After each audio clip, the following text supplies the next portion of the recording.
لوگ مجھ سے آ کے کہتے ہیں نا علماء دیوبند کے یا تمہارے جو اکابر تھے ان کے عقیدے غلط تھے تو ان کے عقیدوں پر ہم سے مناظرہ کرو. تو میں ان سے جواب میں کہتا ہوں, وہ کہتے ہیں تمہارے باباؤں کے عقیدے غلط تھے, تم اپنے باباؤں کے عقیدے صحیح ثابت کرو. تو میں ان سے کہتا ہوں کہ ٹھیک ہے, میں ان سے کہتا ہوں بھائی میرے عقیدے پر بات کرو. کہتے نہیں ہمیں آپ کے عقیدوں پر اعتراض نہیں, آپ کے جو آباء و اجداد تھے, جو روحانی بابے تھے, ان کے عقیدے غلط ہیں. تو میں ان سے کہتا ہوں ٹھیک ہے, جو ہماری روحانی بابا تھے نا, میرے عقیدوں کی بات کرتے تو میں تمہارے عقیدے پہ اعتراض کرتا. تو آپ جب بابا کی بات کر رہے ہو تو پھر بابا کھیلتے ہیں مارکیٹ میں. میں نے کہا میں اپنے بابے لے کر آؤں گا, نبی تک سند پہنچاؤں گا, ان میں جس کے عقیدے خراب ہو تم بتانا, میں اس کا دفاع کروں گا. اور تم اپنے بابا لے کر آؤ کہاں تک, نبی تک, تو پھر میں بتاؤں گا تمہارے بابا کے کیا عقیدے تھے. کیونکہ بابا لاؤ مارکیٹ میں. دیکھو جب ایک دوسرے کو گالیاں دے رہے ہوتے ہیں تو ایک دوسرے کے مقابلہ, آپ مجھے گالی دے رہے ہو, میں اپنا دفاع کروں گا, آپ کو برا بلا کہوں گا, آپ اپنا دفاع کرو گے. لیکن جب آپ بولو گے مفتی صاحب تمہارے ابا ایسے, تو میں جواب میں کیا کہوں گا, تم ایسے یا تمہارے ابا ایسے. پھر میں کہوں گا تمہارے ابا ایسے. آپ کہو گے آپ کے دادا ایسے تھے, میں کہوں گا تیرا دادا ایسا تھا. آپ کہو گے آپ کے پردادا ایسے تھے, میں کہوں گا تیرا ہوگا پردادا ایسا. کیا خیال ہے, یہی لیول کا مقابلہ تو یہی ہوتا ہے. اب مجھے ایک بات بتاؤ, میں آپ سے کہوں, آپ مجھ سے کہو آپ کے ابا ایسے تھے, میں کہوں تیرے ابا ایسے تھے, آپ کو میرے ابا تھے ہی نہیں. آپ کو میرے تو ابا ہی نہیں ہے. تو میں کہوں گا یار میرے ابا جیسے بھی تھے تو نا, جس کے ابا ہوں برے ہوں وہ زیادہ اچھا ہی ہے جس کے ابا ہی نہ ہوں. تو یاد رکھو جیسے ایک جسمانی نسب ہوتا ہے جسمانی طور پر حلال ہونے کے لیے, ایسے ہی ایک روحانی نسب ہوتا ہے روحانی طور پر حلال ہونے کے لیے. تو جب بھی کوئی اپنے آپ کے اکابر اور بزرگوں کے عقیدے پہ اعتراض کرے, آپ بولو تم اپنے بزرگ مارکیٹ میں لے کر آؤ, وہ نہیں لا سکتا قیامت تک, وہ نہیں لائے گا. کیونکہ جتنے بھی لوگ آج کل چل رہے ہیں نا جو نئے, یہ 2-3 پشتوں کے بعد ہمارے ہی اکابر سے جا کے ان کا سلسلہ جڑے گا, اور یہ اپنی نسبت ان اکابر کی طرف کر نہیں سکتے. تو ان کو اکابر لیس ہونا پڑتا ہے, بابا لیس ہونا پڑتا ہے. اور جب کوئی بابا لیس ہو گیا تو روحانی طور پر وہ اب ثابت النسب نہیں ہے. کیونکہ یہ قرآن کہہ رہا ہے یعلمہم, نبی سکھائیں گے, پھر صحابہ کو تابعین کو سکھائیں گے, تابعین تبع تابعین کو. یہ روحانی طور پر سلسلہ صدیوں سے اب تک چلا آنا ضروری ہے. بعض لوگ ایسے جب ان سے کہو کہ تمہارے بابے کون ہیں, وہ امام بخاری پیش کر دیتے ہیں کہ یہ ہمارے بابے ہیں. یہ ایسا ہی ہے جیسے میں کہوں تمہارا تو ابا ہی نہیں ہے, آپ کو نوح علیہ السلام میرے والد محترم تھے. بھائی نوح علیہ السلام کیسے ڈائریکٹ پیدا ہو گیا ہے کیا تو بھائی؟ تو نوح علیہ السلام کا کوئی بچہ ہوگا, پھر ان کا بیٹا ہوگا, ڈائریکٹ کیسے پیدا ہو گیا؟ تو اس لیے ہمارا سلسلہ تواتر کے ساتھ نبی تک پہنچتا ہے. تو جس کا سلسلہ پہنچے گا تو پہلی علامت ہے برحق ہونے کی, یہ پہلی علامت ہے. لیکن یہ کافی نہیں ہے, اس کے بعد پھر بحث کی جائے گی کہ اس کا عقیدہ غلط ہے یا صحیح ہے, کیونکہ اسی سلسلے میں بہت سے لوگ گمراہ بھی ہوئے ہیں. لیکن سلسلہ ہونا ضروری ہے. یہ نہیں ہو سکتا کہ جی بغیر تلمذ کے, بغیر اساتذہ کے, بغیر مشائخ کے, آپ وہ میں پشتو میں کہتے ہیں اخپل طریقے سے میں خود علم میں نے حاصل کیا. اخپل علم معتبر نہیں ہے. اخپل طریقے سے آج کل شادی نہیں ہوتی, علم کہاں سے آئے گا؟ تو بس بیان کو میں سمیٹ کے ختم کرتا ہوں. تو آپ جو علم حاصل کر رہے ہو اطمینان کے ساتھ, چند باتیں, بس 2-3 باتیں اور آپ کے سامنے کروں گا. دیکھو کچھ جب انسان کوئی بڑی چیز حاصل کر رہا ہوتا ہے, ملم قرآن میں کیا ہے, لئن شکرتم لازیدنکم ولئن کفرتم ان عذابی لشدید. اللہ تعالیٰ کی عادت ہے کہ جس شخص کو اپنے کام کی خود ہی اہمیت نہ ہو تو پھر اللہ کی نظر میں بھی اس کی اہمیت نہیں رہتی. اگر آپ دین کا علم حاصل کر رہے ہو اور آپ کو اس علم کے بارے میں کہ کتنا قیمتی علم ہے خود ہی احساس نہیں ہے, تو پھر اللہ کی نظر میں بھی آپ کی کوئی قیمت نہیں ہے. تو چند چیزیں ایسی ہیں جو اس کا ثبوت ہوتی ہیں کہ آپ کی نظر میں واقعی اس علم کی بڑی اہمیت ہے. سب سے پہلی چیز جو آپ کے اساتذہ اور مشائخ ہیں, آپ ان کا احترام کتنا کرتے ہو. جب کوئی بہت قیمتی چیز دے رہا ہوتا ہے تو تکبر سے لی جاتی ہے یا جھک کے لی جاتی ہے بھائی؟ ایسے تمیز سے اس کو, آپ کو کوئی گفٹ دے رہا ہے نا, تو سب سے قیمتی چیز دین کا علم ہے جو آپ کے اساتذہ اور مشائخ آپ کو دے رہے ہیں. یہ تکبر کے ساتھ حاصل نہیں ہوتا. حاصل ہو تو جائے گا لیکن وہ جو اس کی برکت ہے, جو روحانیت ہے, وہ نہیں آئے گی. الٹا گمراہی پھیلاؤ گے جا کے.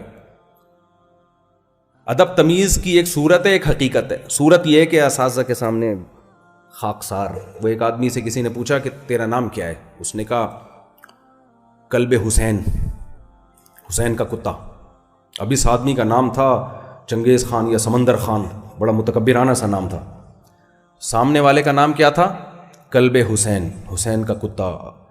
اب اس نے کہا وہ میرا جب نام پوچھے گا, میں تو بہت ہی خطرناک نام ہے, قیامت خان, تکبر والا نام ہے, تو مجھے بھی کوئی ایسا تواضع والا نام لینا چاہیے, کیا خیال ہے؟ کلب حسین, حسین کا کتا جیسا کوئی, میرا بھی کوئی ایسا. اب سوچ میں پڑ گیا. اس نے پوچھا تو بتا تیرا نام کیا ہے؟ کہتے خنزیر اللہ.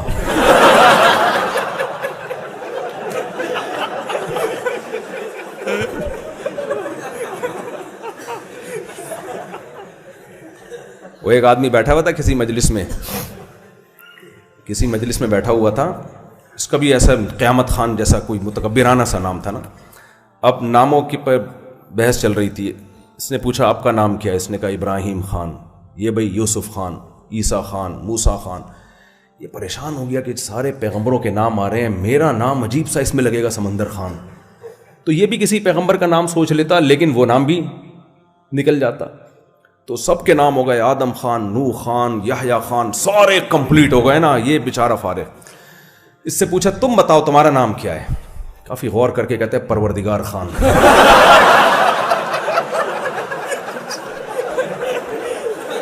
ایک ہی رہے.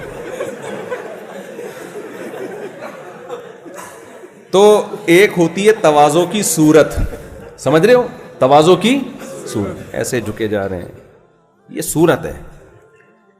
ایک ہوتی ہے تواضع کی حقیقت. حضرت مولانا شرف علی تھانوی رحمہ اللہ نے فرمایا کہ ایک آدمی نیچے زمین پہ بیٹھتا ہے, لوگوں کے سامنے اوپر نہیں بیٹھتا. کوئی عالم ہے اور وہ سمجھتا ہے کہ میرا مقام تو یہ ہے کہ میں اوپر بیٹھوں, لیکن میں تواضع کرتا ہوں, میں طلبہ کے قدموں میں بیٹھوں گا, اوپر نہیں بیٹھوں گا.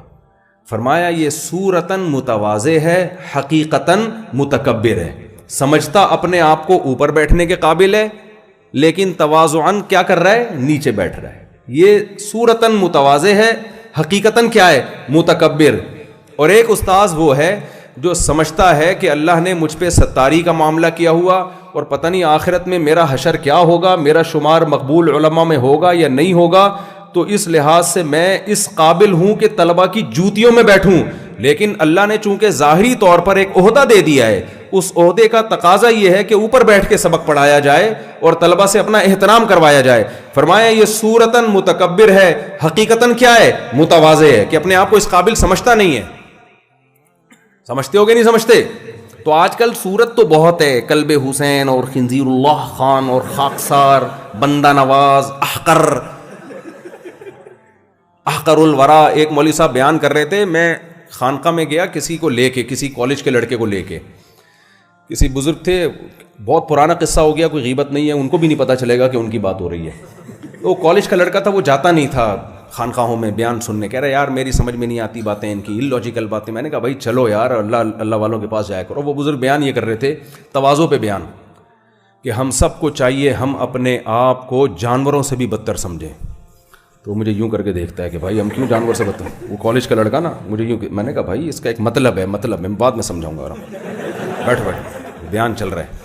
پھر انہوں نے کہا بلکہ ہمیں چاہیے ہم اپنے آپ کو کافروں سے بھی بدتر سمجھیں, کہ کوئی انجام کا پتہ نہیں. کہہ رہے وہ مجھے پھر دیکھتا ہے, کافر سے ہم مسلمان کیا کافروں سے بدتر. میں نے کہا بھائی سمجھو, آرام سے بیٹھو, میں اس کا مطلب اس پہ حاشیہ چڑھاؤں گا, میں اس کا مطلب ہے. مجھے ڈر یہ ہو رہا ہے کہ وہ لوگ مجھے دیکھ رہے ہیں. میں نے اس کو چپ کرایا. پھر وہ آگے کہتے ہیں بلکہ ہمیں اپنے آپ کو گوبر اور گوں کے کنستر سے بھی برا سمجھنا چاہیے. جب یہاں آئے نا تو میں نے کہا اب زیادہ ہو گئی ہے. کیا ہو گئی؟ اب اتنی تواضع تو میں افورڈ نہیں کر پا رہا.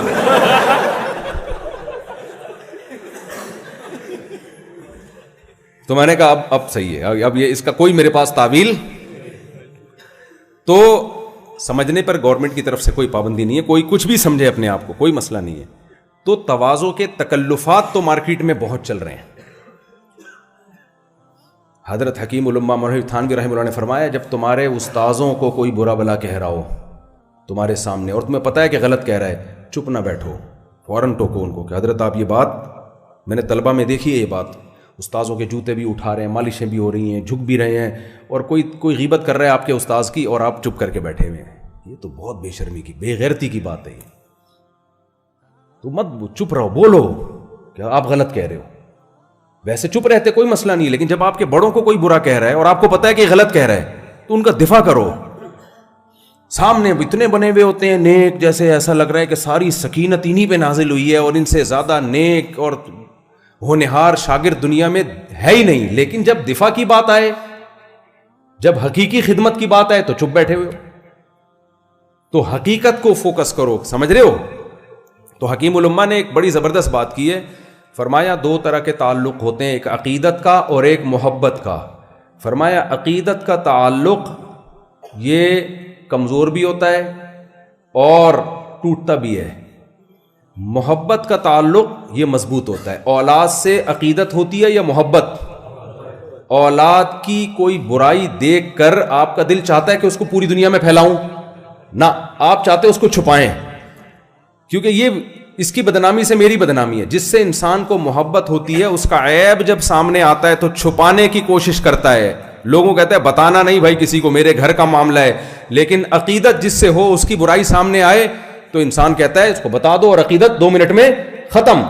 تو محبت کا تعلق یہ عقیدت سے زیادہ مضبوط. عقیدت بھی رکھو لیکن محبت کا تعلق استاذوں سے عقیدت سے زیادہ محبت ہونی چاہیے. اگر محبت نہیں ہوگی تو کیا ہوگا؟ کوئی استاذوں کی برائی کر رہا ہے، کوئی غلط باتیں کر رہا ہے تو آپ کے دل میں عقیدت ختم ہو جائے گی. محبت ہوگی تو آپ کو تکلیف ہوگی کہ میرے استاذوں کو برا بلا کیوں کہہ رہا ہے. جس سے انسان کو محبت ہوتی ہے نا، اس کے غم کو اپنا غم سمجھتا ہے.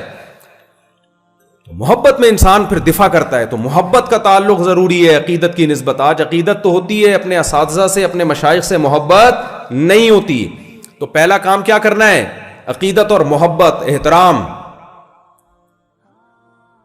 یہ ضروری ہے. دوسری چیز جو طالب علم میں اور علماء میں انتہائی ضروری ہے وہ ہے استغنا، غیر اللہ سے استغنا. کیونکہ اکثر طلبہ غریب ہوتے ہیں. اکثر کیا ہوتے ہیں؟ صرف 4 شادیوں کی باتیں سن سن کے ساری زندگی خوش ہوتے رہتے ہیں بیٹھ کے. جب ٹینشن میں ہوتے ہیں 4 شادیوں بیان لگا، ان کو پتا ہے کہ کوئی ایک بھی نہیں دے گا. حضرت مولانا شریف تھانوی رحمہ اللہ نے لکھا ہے کہ اللہ کی عادت یہ ہے کہ پیغمبروں میں اور علماء میں اکثریت غریب ہی رہے. یہ عادت اللہ ہے. ایک سلیمان علیہ السلام مالدار پیغمبر گزرے، ایک داؤد علیہ السلام. اور کوئی مالدار پیغمبر ہے آپ کے علم میں؟ ہیں کوئی ہیں پیغمبر جو مالدار ہو؟ سارے مسکین. اور سید المساکین محمد صلی اللہ علیہ وسلم، جن کے گھر میں 40 دن چولہا ہی نہیں جلتا تھا. تو علماء کس کے وارث ہیں بھائی؟ انبیاء کے. تو ان میں بھی اللہ کی عادت یہی ہے کہ جیسے انبیاء میں اکثر غریب ہیں تو علماء میں بھی اکثریت ہمیشہ غریب ہی رہے گی. اس لیے آپ بھول جاؤ. آپ کا خیال یہ تھا کہ اب شاید کچھ دن میں حالات آگے چل کے اچھے ہو جائیں. اکثر علماء کیسے رہیں گے؟ غریب. تو استغنا کی ضرورت امیروں کو نہیں ہوتی، ان کے پاس پیسہ ہوتا ہے. استغنا کی ضرورت کس کو ہوتی ہے؟ غریبوں کو ہوتی ہے. تو اپنے علم کو بیچنا نہیں ہے، کسی کے سامنے اپنی حاجت ظاہر نہیں کرنی ہے. دیکھو نبی کے پاس ابو طلحہ انصاری آئے، یا رسول اللہ، اللہ نے فرمایا لن تنالوا البر حتى تنفقوا مما تحبون، محبوب چیز صدقہ کرو گے تو اللہ کا قرب پاؤ گے. تو نبی نے کیا فرمایا؟ انہوں نے کہا میں اپنا باغ دینا چاہتا ہوں. آپ نے فرمایا اپنے چچا زاد بھائیوں کو دے دو. کیا میرے اور آپ میں یہ ظرف ہے؟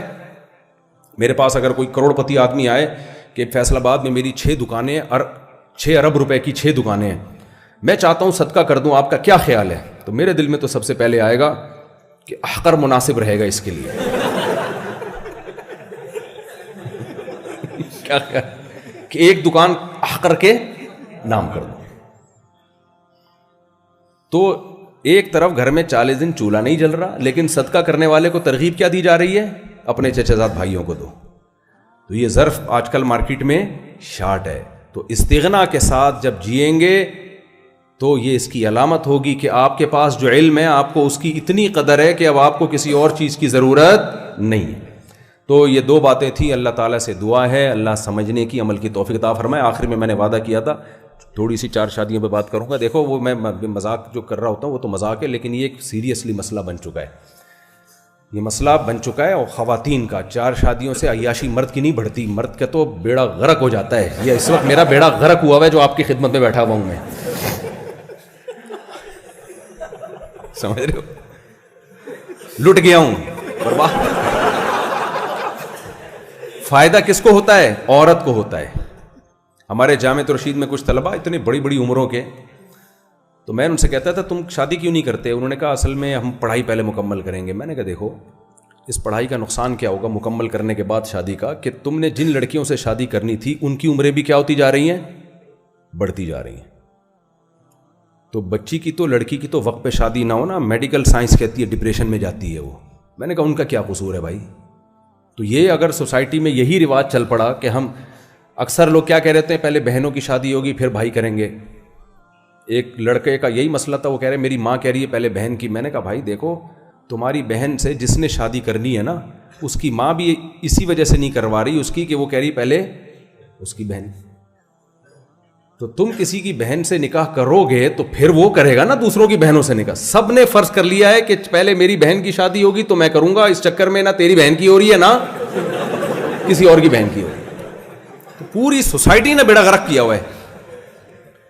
دوسری بات یہ جو ہماری خواتین ایک دم غضبناک ہو جاتی ہیں, کیا 4 شادیوں پہ مردوں کو لگا دی ہے, کیا دیکھو مرد عورت کی طرف تو لگے گا, اگر نئی شادیوں پہ لگایا تو زنا پہ لگے گا. پھر وہ یہ ہو نہیں سکتا کہ وہ عورت سے اجتناب کر کے بیٹھ جائے. ایسے تو لاکھوں میں 2-4 ہوتے ہیں اور ان کے بارے میں بھی شک ہوتا ہے پتہ نہیں یہ کس ٹائپ کے ہیں, یہ کیا ہیں یہ. لیکن حقیقت یہ ہے, ایک چھوٹی سی بات کر کے بس میں اس فلسفے کو سمجھاتا ہوں. یہ اتنا ضروری ہے. ہمارے یہاں علماء کہتے ہیں ہمارے پاس وقت نہیں ہے, ہم دین کی خدمت میں مشغول ہیں. مجھے ایک بات بتاؤ, فطرت جو ہے کسی کی مصروفیت یا مشغولیت سے متاثر ہوتی ہے؟ نیچر یہ جانتی ہے کہ آپ کے پاس ٹائم ہے یا نہیں ہے. مثال کے طور پر آپ کے پاس پہاڑی پہ گھر بنانے کے پیسے نہیں ہیں, لہذا آپ نے نشیبی جگہ پہ گھر بنا لیا جہاں برساتی نالے کا پانی آتا ہے. تو جب بارش برسے گی اور نالے کا پانی اس طرف آئے گا تو وہ پانی یہ سوچ کے ٹن مارے گا کہ اس بیچارے کے پاس پیسے نہیں تھے اوپر گھر بنانے کے, لہذا اس کو چھوڑ دو, سائڈ سے نکل لو. ہوگا؟ کیا خیال ہے بھائی؟ یا اس کے 4 مہینے لگے ہوئے ہیں, یہ بہت نیک انسان ہے, اس کو چھوڑ دو, یوں ٹن مارو, ایسے نکل جاؤ یہاں سے. پانی جب آئے گا نا, پانی کا کام ہے اوپر سے نیچے آنا اور نشیبی جگہ پہ جانا. تو اس نشیبی جگہ پہ جتنے گھر آئیں گے, چاہے نیک لوگوں کے ہوں, برے لوگوں کے ہوں, تہجد گزاروں کے ہوں, چرسیوں کے ہوں, پانی نے اس گھر کو بہا کے لے جانا ہے. تو اب آپ کے پاس اگر پیسے نہیں ہیں, گھر بنانے کا ٹائم نہیں ہے, تو اس بات سے اگر بارش متاثر ہو جاتی ہے آپ کے ان جذبات سے اور آپ کا خیال کر لیتی, تو ہم کہتے ہیں بھائی ہم بارش کو سمجھا دیں گے. بارش نہیں سمجھتی, اس نے اپنے ٹائم پہ اپنے موسم پہ برسنا ہے. تو اسی طرح یاد رکھو, جیسے بارشیں ٹائم پہ ہوتی ہیں, ایسے ہی اللہ تعالیٰ نے مرد اور عورت کا ایک گروتھ ریشو رکھا ہے. اگر آپ کے پاس شادیوں کا ٹائم نہیں ہے تو اس حساب سے اگر اللہ لڑکیوں کی پیدائش گروتھ ریشو کم کر دے, اللہ کہے کہ چلو اب چونکہ حسنین کے لوگ بہت بزی لوگ ہیں, بڑے نیک لوگ ہیں, اور کیا نام ہے یہاں کے علماء اور صلحاء اور جن کو بخاری پڑھانی ہے ان کو 2-3 گھنٹے مطالعہ کرنا پڑتا ہے. تو اب چونکہ مصروف لوگ دنیا میں بہت زیادہ ہو گئے ہیں, تو اب میں خواتین کا, لڑکیوں کا گروتھ ریشو کم کر دیتا ہوں. لڑکے زیادہ پیدا کروں گا, لڑکیاں کم پیدا کروں گا. تو اگر اللہ تعالیٰ ان چیزوں سے متاثر ہو کے لڑکیوں کا ریشو کم کر دیتے تو ہم کہتے ہیں بھائی ٹھیک ہے یار. لیکن فطرت, قدرت ان چیزوں سے متاثر نہیں ہوتی. اس نے مرد کے دل میں جتنی عورتوں کی رغبت رکھی ہے, عورتیں اسی حساب سے پیدا ہوں گی. انا کل شیء خلقناہ بقدر, ہر چیز ہم نے اندازے سے پیدا کی ہے, اور ان ہر چیز میں لیڈیز بھی داخل ہیں, جینٹس بھی داخل ہیں, لیڈیز بھی داخل ہیں. اور اللہ نے ہر چیز ایک جو اندازے سے پیدا کی ہے, اللہ اپنے اندازوں کو ہماری مصروفیت کی وجہ سے چینج نہیں کرے گا کہ ہمارے پاس ٹائم نہیں ہے یا ہمارے اندر عدل کی صلاحیت نہیں ہے. ان چیزوں کی بیس پہ اللہ اپنی جو اندازے ہیں ان کو چینج بولو نہیں کرے گا. کہ فیصل آباد والوں کو اس دفعہ, پچھلی دفعہ بارش زیادہ ہو گئی تو اب ضرورت نہیں ہے نا, اب جو بارش کا جو ترتیب ہے وہ اسی حساب سے برسے گی. اسی طرح میرے بھائی بچیاں بھی اسی حساب سے پیدا ہوں گی جو اللہ نے ایک حساب کیلکولیٹ کر کے رکھا ہوا ہے, اور آپ کو اسی حساب سے شادیوں کی سپیڈ بھی بڑھانی پڑے گی. اب ہوتا کیا ہے, ہوتا یہ ہے کہ یہ جو اسلام نے کہا نا مرد پہلی بات تو یہ دلائل سے یہ بات ثابت ہے, میری کتاب ہے اس پر, ایک سے زیادہ شادیوں کی ضرورت, اس میں دلائل سے میں نے یہ ثابت کیا ہے کہ یہ ترغیبی حکم ہے, یہ مباح نہیں ہے, یہ ترغیب ہے اسلام میں. بخاری میں عبداللہ بن مسعود, عبداللہ بن عباس کا قول ہے, تزوجوا فإن خیر هذه الامة اکثرهم نساء لقد کان لکم فی رسول اللہ اسوۃ حسنہ, ہے نا قرآن میں. تو نبی کے عمل کو ہم نے, نبی کی مخالفت کرنی ہے, نبی کے عمل پہ چلنا ہے. دیکھو نبی صلی اللہ علیہ وسلم نے جو نکاح کیا نا, نبوت سے پہلے آپ نے 25 سال کی عمر میں 40 سال کی بیوہ سے نکاح کیا, ایسا ہی ہے. تو آپ نے جلدی شادی کی یا دیر سے کی؟ بولو, دیر سے. 25 سال میں دیر سے. شباب 15 سال سے شروع ہو جاتا ہے. اور پھر ہجرت کے وقت تک ایک زوجہ پر آپ نے اکتفا کیا, تو شادیوں کی تعداد زیادہ تھی یا کم تھی؟ اس سے پتہ چلتا ہے کہ ہجرت سے پہلے آپ نے بقدر ضرورت پر اکتفا کیا ہے. ایسا ہی ہے یا نہیں؟ ہجرت کے بعد جب آپ کی عمر زیادہ ہو گئی, تو جب انسان کی عمر زیادہ ہوتی ہے نکاح کی رغبت بڑھتی ہے یا کم ہوتی ہے؟ بولو, کم. جب عمر کم تھی نکاح کی رغبت کم تھی یا زیادہ تھی؟ زیادہ, لیکن نکاح کم کیے. جب رغبت نکاح کی طرف کم ہوئی تو نکاح کی تعداد بڑھ گئی. تو اس میں حکمت کیا ہے؟ میرا خیال ہے آپ لوگ کی سمجھ میں سوال ہی نہیں آ رہا. سوال سمجھ میں نہیں آ رہا تو کیا شادیاں کرو گے تم لوگ؟ شروع میں جب عمر کم تھی تو نکاح کی رغبت زیادہ, یہ تو فطرت ہے نا انسان کی. لیکن نکاح میں بقدر ضرورت پر اکتفا کیا جا رہا ہے, انتہائی ضرورت. 40 سالہ بیوہ سے نکاح کیا جا رہا ہے, اور پھر اس سوسائٹی جس میں رواج ہے زیادہ شادیوں کا, اس کے باوجود اس رواج پر عمل نہیں کیا جا رہا, ایک پر اکتفا کیا جا رہا ہے, اس رواج کی مخالفت کی جا رہی ہے.